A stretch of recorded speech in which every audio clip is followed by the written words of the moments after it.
Gandang araw po mga kasabwat. Ngayon po ay February 29, 2024, 7:07 ng umaga. At katatapos ko lang pong magdilig ng mga halaman at magpakain ng ating mga manok at mga pato at itik. Gusto ko pong tapusin ang buwan ng ito sa pamamagitan ng isang reflection.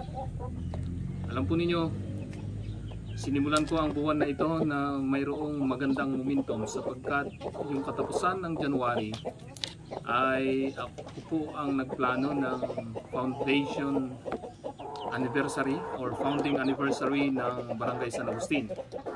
At nung first week ng February ay kusang ibinigay ko ang program sa ating kapitan at siya ang naghanap ng magiging bagong foundation chairman or sa ibang salita sa wikang Kastila ay Festejos chairman or Festejos president.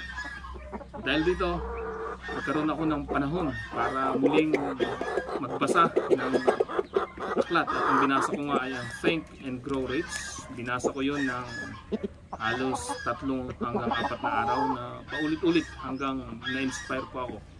At nung na-inspire na po ako ay akin na pong sinimulan ang nasa isip ko na magiging maganda ang takbo ng buhay ko. Yun bang magiging smooth at masaya ako sa ginagawa ko. At ito nga po yung paggagarden. Sinimulan ko na ayusin ang aming bakuran. Sinimulan ko ng mag-landscaping, magkaroon ng pagbabago sa mga halaman. Tinapon ko na yung ibang mga halaman na mga namumulaklak at sinubukan kong mag-isip ng mga bagay na papalit dito at ito yung pagtatanim ng mga gulay. At dahil dito ngayong buong February ay nasimulan kong magtanim ng iba't ibang mga gulay katulad ng pechay, talong, kamatis, pipino, kalabasa, luya at iba pa. At nakikita ko nga po yung paglago nila, itong mga kalabasa na talagang nag-i-inspire sa atin. At ganoon din yung ating mga manok ay reprogram kung paano natin sila alagaan. At nakita ko po na habang ako'y nagiging busy ay nagiging maganda rin yung takbo ng buhay ko. At ganoon din yung aking pag-share dito sa YouTube channel na Channel Moto. Nakita ko po na talagang gumaganda ang takbo nito. Dati ay nung simulan ko itong paggagarden ay nasa 100 subscribers lang po tayo. Pero nung ngayong February ay nadagdagan na po ng 70. Dahil nasa 170 na po ang subscriber natin sa panahong ginagawa ko itong video na ito.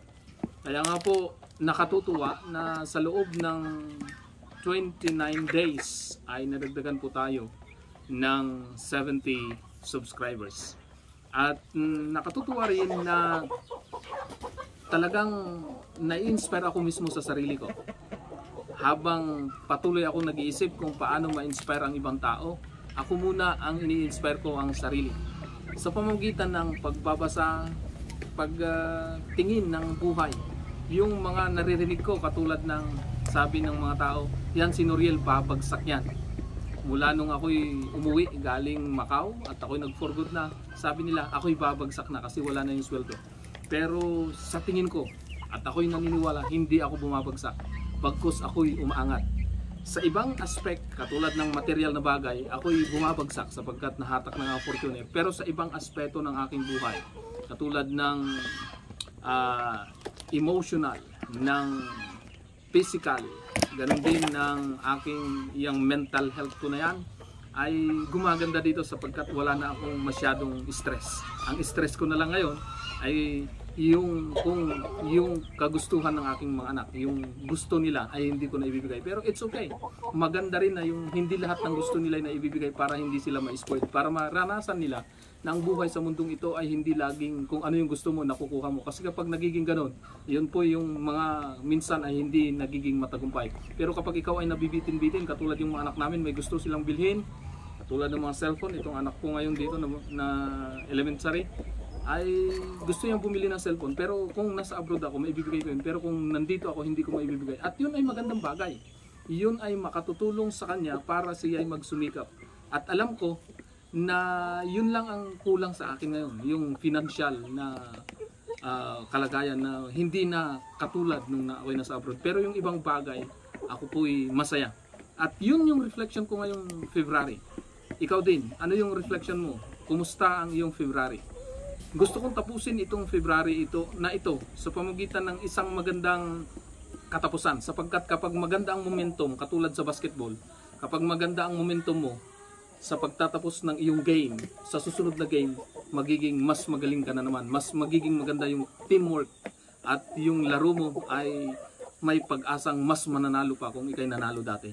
At ganun din sa akin yun. Gusto kong tapusin itong February sa pamamagitan ng magandang takbo ng maghapon ko ngayon. Kanina madaling araw pa lang ay ako'y nakapagtrabaho na, nakapagdilig na. Alas 5:15 nung lumabas ako dito sa bahay. Pero before 5 ako po yung nagbabasa na sa loob ng bahay at ako'y nagpray na sana bigyan ako ng inspiration ngayong araw na ito. At ito nga po yung aking inspiration, yung mag-reflect habang ako'y nagdidilig. At nakita ko po na ang February ito ay naging matagumpay sa buhay ko. Hopefully, March ay mas matindi na naman. Mas maraming blessing, mas maraming subscriber sa aking YouTube channel na Channel Moto. At mas maraming pagpapala in terms of financial, kasi inaasahan ko by this coming March ay makakaharvest na tayo ng pechay natin. Ganun din yung iba nating gulay ay bubunga na, katulad ng mga sitaw na medyo malalaki na ngayon. Lahat yun ay aking inaasahan. Itong mga manok natin ay inaasahan kong mangingitlog ng mas marami, sapagkat nag-average na sila ng 5 itlog araw-araw. Inaasahan ko sa susunod ay higit pa doon, sapagkat may 17 akong inahin ngayon na natitira. Kaya inaasahan ko na higit pa doon ang mga blessing ngayon. At katulad ng nakaraan ngayong February ay walang disgrasya, walang problema na ating naranasan.